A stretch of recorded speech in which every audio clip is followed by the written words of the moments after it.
ومولانا وأولانا محمدا عبده ورسوله. أما بعد فأعوذ بالله من الشيطان الرجيم. بسم الله الرحمن الرحيم. ألف لام ميم. ذلك الكتاب لا ريب فيه هدى للمتقين الذين يؤمنون بالغيب ويقيمون الصلاة ومما رزقناهم ينفقون. وقال رسول الله صلى الله عليه وسلم: بلغوا عني ولو آية، أو كما قال النبي عليه الصلاة والسلام. اللهم صل على محمد وعلى آل محمد كما صليت على إبراهيم وعلى آل إبراهيم إنك حميد مجيد. اللهم بارك على محمد وعلى آل محمد كما باركت على إبراهيم وعلى آل إبراهيم إنك حميد مجيد. আলহামদুলিল্লাহ, আল্লাহ পাক রব্বুল আলামিনের দরবারে অসংখ্য অগণিত শুকরিয়া যে মহান রব্বুল আলামিন আমাদেরকে দুনিয়াবি সমস্ত কাজকর্ম থেকে ফারেক করে আল্লাহ তাআলার ঘর মসজিদে আসার জন্য, বসার জন্য তৌফিক দান করেছেন। এই জন্য আমরা সকলে আল্লাহ তাআলার শুকরিয়া জ্ঞাপন করি, আলহামদুলিল্লাহ।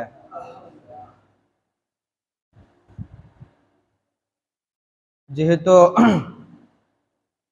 আজকে সকাল থেকে কারেন্টের সমস্যা বা আইফিস থাকার সম্ভাবনাও নাই, এই জন্য মুখে ওয়াজ করা, তো মেহেরবানি করে সবাই একটু একটু কাছে বানায় আসলে ভালো হয়, কারণ সময়ও অতি স্বল্প। দুই একটা কথা বলবো, সবাই মনোযোগ দিয়ে শুনবেন, সবাই ইখলাস হয়ে শুনবেন। একটু সবাই গোলায় আসেন, সফের সময় আবার সবাই নামাজের সবাই চলে যাবে, সমস্যা নেই, একটু গোলায় আসেন। আল্লাহ পাক রব্বুল আলামিন মানুষের জন্য যে সমস্ত নিয়ামত দান করেন, নিয়ামতের বহু দিক থাকে, এর মধ্যে একটা উত্তম নিয়ামতের দিক হচ্ছে ভালো কাম করা। এটা আপনারা সবাই বিশ্বাস করেন? আল্লাহ তাআলার অসংখ্য নিয়ামত আছে, এর মধ্যে এক সর্ব উত্তম নিয়ামত হচ্ছে ভালো কাম করা। এই নিয়ামতের দাম এটা যারা খারাপ কাজ করে তারা বুঝবে না। আমি সংক্ষেপে এটা আপনাদেরকে বোঝাতে চেষ্টা করতেছি। একটা লোক যখন নামাজ পড়ে, নিয়মিত 5 ওয়াক্ত নামাজ যে ব্যক্তি আদায় করে, যে ব্যক্তি প্রতি বছর রোজাগুলাকে নিয়মিত আদায় করে, যে ব্যক্তি প্রতি বছর যদি হজ ফরজ হজ আদায় করে, যাকাত আদায় করে, দান সদকা করে, মানুষের সাহায্য করে, সহযোগিতা করে, এতিম মিসকিন গরিবদেরকে সাহায্য করে, এই ব্যক্তি দুনিয়াবি যতই পেরেশান থাকুক তার মন শান্তি। এটা বিশ্বাস হয়? বিশ্বাস হয়। দুনিয়াবি তার ফ্যামিলিগত, তার পারিবারিক, সামাজিক অনেক সমস্যা থাকতে পারে ব্যক্তিগতভাবে, কিন্তু এই সমস্ত লোকদের অন্তর সবসময় ভালো থাকে, সাময়িক কিছু কষ্ট হলেও। কিন্তু যারা নামাজ পড়ে না, রোজা রাখতে পারে না, দান সদকা করতে পারে না, আল্লাহর হুকুম মানতে পারে না, রাসূলের তরিকা মানতে পারে না, দ্বীনের কথা শুনতে ভালো লাগে না, কোরআনের কথা শুনতে ভালো লাগে না, হাদিসের কথা শুনতে ভালো লাগে না, তাদের অন্তরের মধ্যে নেফাক সৃষ্টি হয়, যার মাধ্যমে তারা ভালো কাজ করতে পারে না। এই জন্য এই যে মসজিদে আসছেন, সবাই বসছেন, এখানে মজলিসের মধ্যে আসছেন, বসছেন, এটাও বিরাট একটা মহৎ কাজ, যেটা সাহাবায়ে কেরামের আদর্শ। কার আদর্শ? সাহাবায়ে কেরামের। রাসূলুল্লাহ সাল্লাল্লাহু আলাইহি ওয়াসাল্লাম সাহাবায়ে কেরামদেরকে বয়ান করতেন, সাহাবায়ে কেরাম শুনতেন। রাসূলুল্লাহ সাল্লাল্লাহু আলাইহি ওয়াসাল্লাম কোরআনের কথা বলতেন, নিজস্ব হাদিস বলতেন, কথাগুলো বলতেন, সবাই শুনতো। এরকম ভাবে আস্তে আস্তে এ পর্যন্ত আসছে। তাহলে মূল উদ্দেশ্য হচ্ছে আল্লাহ তাআলার নিয়ামতের শুকরিয়া আদায় করা, যে নিয়ামতের মধ্যে সর্বোত্তম নিয়ামত ভালো কাজ করা, এবং এই ভালো কাজের জন্য আমাদেরকে দোয়া করতে হবে। আর যে দোয়া আমরা প্রতিনিয়ত 5 ওয়াক্ত নামাজের মধ্যে আদায় করি, প্রত্যেক রাকাতের মধ্যে। আল্লাহ পাক রব্বুল আলামিন বলেন, ইহদিনাস সিরাতাল মুস্তাকিম সিরাতাল্লাযীনা আন'আমতা আলাইহিম গায়রিল মাগদুবি আলাইহিম ওয়ালাদ-দাল্লিন। আল্লাহ পাক রব্বুল আলামিন বলেন, হে আমার বান্দারা, তোমরা আমার কাছে দোয়া করো, ইহদিনাস সিরাতাল মুস্তাকিম, হে আল্লাহ আপনি আমাদেরকে সঠিক পথ দেখান। সিরাতাল্লাযীনা আন'আমতা আলাইহিম, ওই পথ যে পথের উপর আপনি অনুগ্রহ করেছেন। গায়রিল মাগদুবি আলাইহিম ওয়ালাদ-দাল্লিন, ওই লোকদের পথ না যাদের উপর আপনার গজব পড়ছে, যাদের উপর আপনার অভিশাপ পড়ছে। ওয়ালাদ-দাল্লিন, যারা পথভ্রষ্ট হয়ে গেছে তাদের পথ না। আমরা কিন্তু প্রত্যেক নামাজের মধ্যে, আপনি সুন্নত বলেন, বিতির বলেন, ওয়াজিব বলেন, নফল বলেন, মুস্তাহাব বলেন, যত নামাজে বলেন না কেন, প্রত্যেক নামাজে সূরা ফাতিহা পড়া লাগেনি? লাগে, লাগে। প্রত্যেক নামাজের মধ্যে আমরা দোয়া করি আলহামদুলিল্লাহি রাব্বিল আলামিন। দেখেন সূরাতুল ফাতিহার মধ্যে আল্লাহ পাক রব্বুল আলামিন পুরো কোরআন ঢুকে দিয়েছে। সূরা ফাতিহার মধ্যে পুরো কোরআনের সারাংশ। এটাকে সূরাতুল মুকাদ্দামা বলা হয়, কোরআনের মুকাদ্দামা, ভূমিকা। একটা আলোচনার মধ্যে একটা ভূমিকা থাকে, যে ভূমিকার মধ্যে সামনের আলোচনা সবগুলো সংক্ষিপ্ত এখানে আলোচনা করা হয়। ঠিক সূরাতুল ফাতিহার মধ্যে পুরা কোরআনের ভূমিকা। এখানে আল্লাহ পাক রব্বুল আলামিন 3টা ভাগ করছেন। প্রথম ভাগের মধ্যে বলেছেন আলহামদুলিল্লাহি রাব্বিল আলামিন, আল্লাহ তাআলা প্রশংসা, সমস্ত প্রশংসা কার জন্য? আল্লাহ তাআলার জন্য। আর রহমানির রহিম, তিনি অত্যন্ত দয়ালু, অতি মেহেরবান। মালিকি ইয়াউমিদ্দিন, যিনি কিয়ামতের দিবসের মালিক। এই 3টা কথা যদি আপনি গবেষণা করতে যান, তাহলে আপনার জীবন শেষ হয়ে যাবে।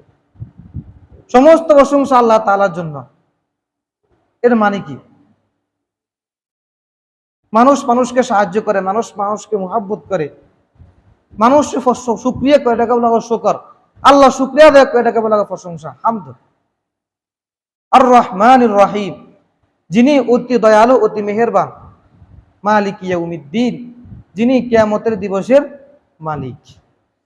এইগুলো প্রথম ধাপ। দ্বিতীয় ধাপের মধ্যে আমরা আল্লাহ তাআলার কাছ থেকে গ্রহণ করার জন্য বলি ইয়াকা নাবুদু ওয়া ইয়াকা নাস্তাঈন, হে আল্লাহ আমরা তো আপনার ইবাদত করি, আপনার কাছে আমরা সাহায্য প্রার্থনা করি। ইহদিনাস সিরাতাল মুস্তাকিম, অতএব আপনি আমাদেরকে সঠিক পথ দেখান। যদি অর্থ বুঝতেন তাহলে নামাজের মধ্যে মন ভালো করে বসতো, ঠিক না? একটা জিনিস পড়ছেন, যদি অর্থ বুঝে পড়তেন, যদি বুঝতেন, নামাজের মধ্যে এমন ভালো লাগবে, এমন মজা লাগতো কল্পনার বাহিরে। এই জন্য কোরআন পড়ার নাম কোরআন, লফজের নাম কোরআন, মানার নাম কোরআন। কোরআন শোনাও কোরআন সোয়াব, পড়াও সোয়াব, অর্থ না বুঝলেও সোয়াব, অর্থ বুঝলেও সোয়াব, সর্ব অবস্থা কোরআনের সোয়াব। এই জন্য মূল উদ্দেশ্য আমরা যে দিনের সিরাতাল মুস্তাকিম, আমাদেরকে সঠিক পথ দেখান, আমাদেরকে ভালো পথ দেখান, আমাদেরকে পথভ্রষ্ট করবেন না। দেখেন অনেক মানুষ মুসলমান হয়, ভালো কাজ করে, কিন্তু মৃত্যুর আগে পথভ্রষ্ট হয়ে যায়। এরকম লোক আছে না? নাই? আছে। তার পুরো জীবন আপনি তালাশ করবেন, তার হিস্ট্রি দেখবেন, তার জীবনে অনেক ভালো ভালো কাজ আছে, কিন্তু মৃত্যুর আগে সে পথভ্রষ্ট হয়ে যায়, গুমরা হয়ে যায়। কারণ কি? তার কপালে হেদায়েত নেই। যেমন আল্লাহর হাবিব সাল্লাল্লাহু আলাইহি ওয়াসাল্লামের চাচা আবু তালেব, তাকে আল্লাহ পাক রব্বুল আলামিন ঈমানের জন্য তাকে কবুল করে নাই, কিন্তু তার জীবনে ভালো কাজের কোনো অভাব নাই, কিন্তু কোনো লাভ হবে না। এই জন্য আল্লাহ তাআলা বলতেন ইন্নাদ দীনা ইনদাল্লাহিল ইসলাম, একমাত্র ধর্ম হচ্ছে ইসলাম ধর্ম। যে ব্যক্তি ইসলাম ধর্ম গ্রহণ করবে, ইসলামের আইন কানুন মানবে, ইসলামের বিধিবিধান মানবে, কোরআনের বিধিবিধান মানবে, আল্লাহ পাক রব্বুল আলামিন তার গুনাহ হলেও আল্লাহ তাআলা ক্ষমা করার সম্ভাবনা আছে না? নাই? আছে। আর একটা আয়াতের মধ্যে আল্লাহ তাআলা বলেন ওয়া মান ইয়াবতাগি গায়রাল ইসলামি দীনান ফালান ইউকবালা মিন ওয়া হুয়া ফিল আখিরাতি মিনাল খাসিরিন। যে ব্যক্তি ইসলাম ছাড়া অন্য ধর্ম গ্রহণ করবে, তাহলে আল্লাহ পাক রব্বুল আলামিন তার কিছুই কবুল করবে না। সে ইসলাম ধর্ম গ্রহণ করে নাই, কিন্তু সে অনেক ভালো কাজ করে, তাহলে এগুলাকে দুনিয়াতে আল্লাহ তাআলা দিয়ে দিবেন, কিন্তু আখিরাতে তো তার কিছু থাকবে না। এই জন্য আমাদেরকে সর্বপ্রথম ঈমান থাকতে হবে। ঈমান কারা, ঈমানদার কারা? এই আয়াত, এই সূরার পরে সূরাতুল বাকারা, এই সূরার মধ্যে আল্লাহ তাআলা ঈমানদারদের পরিচয় বলতেছেন। যালিকাল কিতাবু লা রাইবা ফীহি হুদাল লিল মুত্তাকিন। এটা এমন একটি কিতাব যে কিতাবের মধ্যে কোনো সন্দেহ নাই। এটা কার কথা? আল্লাহর কথা। যালিকাল কিতাবু লা রাইবা ফীহি হুদাল লিল মুত্তাকিন। এটা এমন একটি কিতাব যে কিতাবের মধ্যে কোনো সন্দেহ নাই, যেটা মুত্তাকিনদের জন্য হেদায়েত স্বরূপ। আল্লাযীনা ইউমিনুনা বিল গায়ব, এরপর আসতেছে ঈমানদার কারা? আল্লাযীনা ইউমিনুনা বিল গায়বি ওয়া ইউকিমুনাস সালাতা ওয়া ইউতুনাজ যাকাতা ওয়া মিম্মা রাযাকনাহুম ইউনফিকুন। আল্লাহ পাক রব্বুল আলামিন বলেন, তারা ঈমান গ্রহণ করবে, অদৃশ্য প্রতি ঈমান রাখবে, নামাজ কায়েম করবে, যাকাত প্রদান করবে, তারা আমি তাদেরকে যে রিজিক দান করেছি ও রিজিক থেকে তারা ব্যয় করবে, তারা ঈমানদার। আল্লাযীনা ইউমিনুনা বিল গায়বি, গায়ব মানে আল্লাহ তাআলাকে না দেখে বিশ্বাস করা, আল্লাহ তাআলার অস্তিত্বগুলোকে দেখে বিশ্বাস করা, আল্লাহ নিয়ামতের বিশ্বাস করা, আল্লাহ তাআলা যে সমস্ত নিয়ামত আমাদেরকে দান করেছেন ওগুলোর দিকে তাকে বিশ্বাস করা। আল্লাহ তাআলাকে দেখছে একমাত্র আল্লাহর হাবিব সাল্লাল্লাহু আলাইহি ওয়াসাল্লাম, দুনিয়ার কেউ দেখছে না। তাহলে আল্লাহ তাআলাকে বিশ্বাস করতে অন্ধভাবে কেন? আল্লাহ তাআলাকে বিশ্বাস করা আল্লাহর নিয়ামত দেখে। এই চিন্তা করে রাত আসে দিন যায়, বৃষ্টি হয় বৃষ্টি চলে যায়, এগুলা কার হুকুম? আল্লাহ তাআলার হুকুম। তাহলে এটা দুনিয়ার কোনো মানুষ পারবে? পারবে না, শেষ করতে পারবে না। তাহলে এইগুলার দিকে তাকান, যে আল্লাহ তাআলা যদি না থাকতো, তাহলে দুনিয়াতে কিভাবে চলতেছে। এই প্রসঙ্গে একটা আপনাদের ছোট্ট একটা কাহিনী শুনে। হযরত ইমাম আযম আবু হানিফা রাহমাতুল্লাহি আলাইহি, মনোযোগ দিয়ে শুনুন সবাই। ইমাম আযম আবু হানিফা রাহমাতুল্লাহি আলাইহি, ওনাকে, ওনার বাড়ি হচ্ছে কুফা।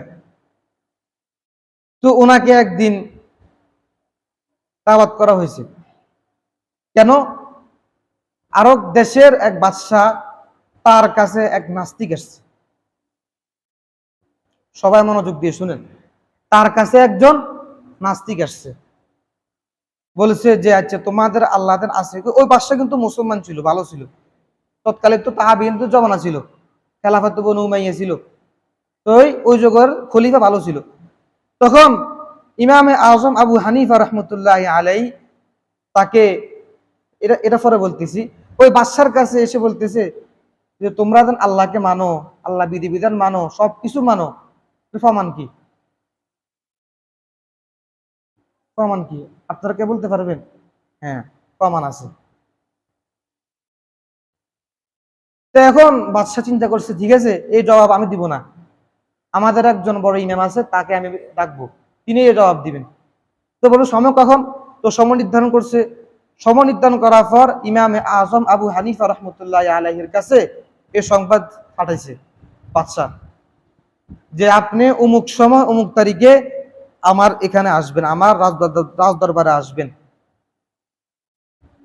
এখন নাস্তিক আসছে, ওই দেশের বহু বড় বড় হাস্তি, ওলামায়ে কেরাম, নেতা সবাই আসছে, যে আজকে নাস্তিকের সঙ্গে আর আবু হানিফার সঙ্গে কি হবে?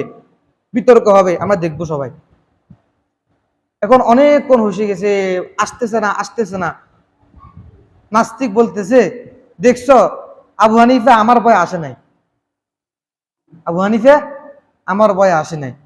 এরপর বসতে অপেক্ষা করতে করতে করতে করতে, তৎকালীন যুগে তো মোবাইল ছিল না, মোবাইল ছিল না, এমন অবস্থান করতে করতে করতে এমন হওয়া যায় যখন তারা সরে যাবে, এমন অবস্থায় ইমাম আবু হানিফা রহমতুল্লাহ আলাইহি আসছেন, এসে বসছেন।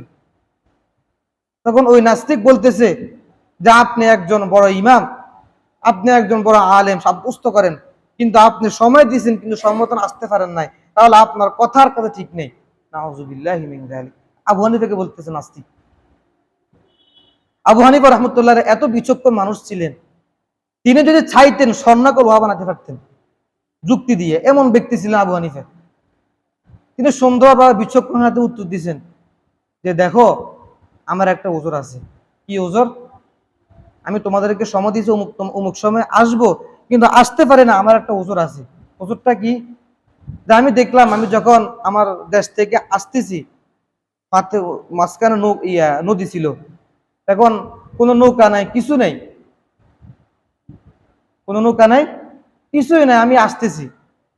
এই জন্য আমি অনেকক্ষণ অপেক্ষা করলাম। অপেক্ষা করতে করতে করতে করতে কিছুক্ষণ পরে একটা গাছ নিজে নিজে শুয়ে গেছে, নিজে নিজে কাঠ হয়ে গেছে, নিজে নিজে নৌকা হয়ে গেছে। নৌকা হয়ে আমাকে বসাইছে, বসায় কোনো সইর কোনো মাঝি কিছুই লাগে নাই, নিজে নিজে চলতে চলতে আমি এখানে চলে আসছি। নাস্তিক বলতেছে আপনি কি পাগল হয়ে গেছেন? একটা গাছ কিভাবে নিজে নিজে এগুলো হবে? একটা নৌকা কিভাবে নিজে নিজে চলবে মাঝি ব্যতীত? তখন আবু হানিফা রাহমাতুল্লাহ উত্তর দিচ্ছেন, তাহলে দেখো একটা পৃথিবী নিজে নিজে চলতে পারে না। কত সুন্দর উত্তর দিয়েছে। নাস্তিকের লোকের বিরুদ্ধে কোনো প্রয়োজন হয় নাই, তার কথা তাকে উত্তর দিয়ে দিছে। কথা বুঝছেন আপনারা? এটা ওই নাস্তিক বলতেছে যে একটা গাছ একটা নৌকা কিভাবে নিজে নিজে সব হয়ে আপনারা এখানে নিয়ে আসছে, এটা তো অসম্ভব। তখন ওই আবু হানিফা রাহমাতুল্লাহ বলতেছে, তাহলে একটা পৃথিবী চলতে যদি কোনো রব না থাকে, তো সৃষ্টিকর্তা না থাকে, এটা কেউ চলবে? তো তুমিও তো আমার থেকে বড় পাগল। আবু হানিফার এই কথার কারণে ওই নাস্তিক সঙ্গে সঙ্গে তার মুখ মলিন হয়ে সেখান থেকে বের হয়ে গেছে। এই ঘটনা বলার উদ্দেশ্য হচ্ছে ওই যে ইমানদার গায়ব, আল্লাযীনা ইউমিনুনা বিল গায়বি, আল্লাহ তাআলাকে না থেকে বিশ্বাস করা। ওয়াল্লাযীনা ইউমিনুনা বিমা উনজিলা ইলাইকা ওয়া মা উনজিলা মিন ক্বাবলিক ওয়া বিল আখিরাতি হুম ইউকিনুন। এবং ইমানদারদের আরো পরিচয় হচ্ছে যারা আল্লাহ নবী সাল্লাল্লাহু আলাইহি সাল্লাম যে সমস্ত বিধান নিয়ে আসছে আমাদের কাছে, এগুলোকে বিশ্বাস করা। সে সমস্ত বিধান কি? হাদিস, কোরআন। কোরআন হাদিস যেগুলো নবী সাল্লাল্লাহু আলাইহি সাল্লাম আমাদের কাছে পৌঁছায় দিয়েছেন, আল ইয়াউমা আকমালতু লাকুম দীনাকুম ওয়া আতমামতু আলাইকুম নি'মাতি ওয়া রাদিতু লাকুমুল ইসলাম দীনা। আল্লাহ হাবিব সাল্লাল্লাহু আলাইহি সাল্লাম যখন ইসলামকে পরিপূর্ণভাবে আমাদের কাছে পৌঁছায় দিয়েছেন, এগুলাকে মনে প্রাণে বিশ্বাস করা, এগুলো আমল করা, এটা হচ্ছে মুমিন। এখন যদি আপনি একটা বিধান মানেন, একটা বিধানকে না মানেন, তাহলে এটা একজন মুমিনের পরিচয় হবে না। তাহলে আজকের মূল উদ্দেশ্য, সময় শেষ পর্যায়ে, আমার মূল শেষ কথা হচ্ছে যে আল্লাহ তাআলার নিয়ামতের মধ্যে একটা নিয়ামত হচ্ছে ভালো কাজ করা, ইহদিনাস সিরাতাল মুস্তাকিম, যেটা আমরা দোয়া করি। আর দ্বিতীয় নম্বর হচ্ছে মুমিন, আল্লাযীনা ইউমিনুনা বিল গায়ব ওয়া ইউকিমুনাস সালাত ওয়া মিম্মা রাযাকনাহুম ইউনফিকুন। ওয়াল্লাযীনা সূরাতুল বাকারার 3 এবং 4 নম্বর আয়াত। এটা মুমিনের পরিচয়। আরো আছে। তাহলে ইনশাআল্লাহ আমাদের ভালো কাজের পরিচয় আমরা জানলাম। তো ভালো কাজ হচ্ছে আল্লাহ তাআলার নিয়ামতের মধ্যে ভালো কাজ করা, এটাও একটা নিয়ামত, এটাও একটা সৌভাগ্য স্বরূপ। এটা আল্লাহ তো সবাইকে দেয় না। এই ভালো কাজের যে স্বাদ মিষ্টি, এটা আল্লাহ তাআলা সবাইকে ভোগ করান না। যাদেরকে আল্লাহ মুহাব্বত, তাদেরকে ভোগ করান। তাই হোক, আল্লাহ পাক রব্বুল আলামিন আমাদের সবাইকে কথাগুলো বুঝার এবং আমল করার তৌফিক দান করুক। তারা সুন্নাত ফেরেন, তাদের সুন্নাত ফেরেন। ওয়া আখিরু দাওয়ানা আলহামদুলিল্লাহি রাব্বিল আলামিন।